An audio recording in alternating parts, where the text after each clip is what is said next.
There is a tradition out there that says that speaking in tongues is the language of angels, or it's a heavenly language. It's a language where your spirit prays to God and is direct connection between you and God. He says, though I speak with the tongue or the language of men and angels. And I know a lot of people will be like, boom, there it is. The tongue of angels is a heavenly language because angels are in heaven and it's the language of the angels, right? But let's not lean on our own understanding. Let's use the Bible, use the dictionary, the concordance. Let's use that same method that you learned in school to have an understanding of this verse. So what are we going to do? We're going to look up the word angels in the Strong's Concordance. What is the definition for it? We see right here, to bring tidings, a messenger, especially an angel. Whenever we see a story and it's an angel in the story, the angel came to Mary and told Mary that she was going to have a child. That's angelos. The angel rolled the stone away. That's angelos. The angel went to Elizabeth, told her she's going to have a child. That's angelos. But what if it's not an angel in the story? Because, Paul's not an angel. He says, though I speak with the tongue, meaning language of men and angels, but Paul ain't an angel. So what does that word mean when there's no actual angel in the particular story?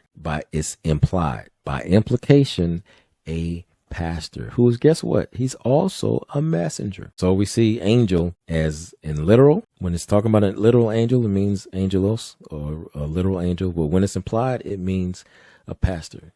So what is Paul saying? 1 Corinthians 13:1. Though I speak with the tongue or the language of men and of pastors. Though I speak with the language of men and of pastors. Question is, what is the language of pastors? Guess what? Turn to your Bibles to Jeremiah chapter 3, verse 15. You don't have to turn to your Bibles because I got it on the screen. But Jeremiah chapter 3, verse 15. And I will give you pastors according to mine heart, which shall feed you with knowledge and understanding. There's that word again, understanding. And all that get understanding. When you speak to the people need to have understanding.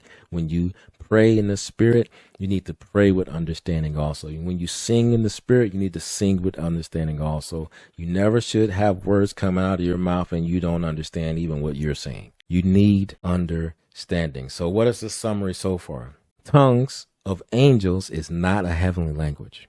What does it mean? Tongues of angels means the language of pastors. And what is the language of pastors?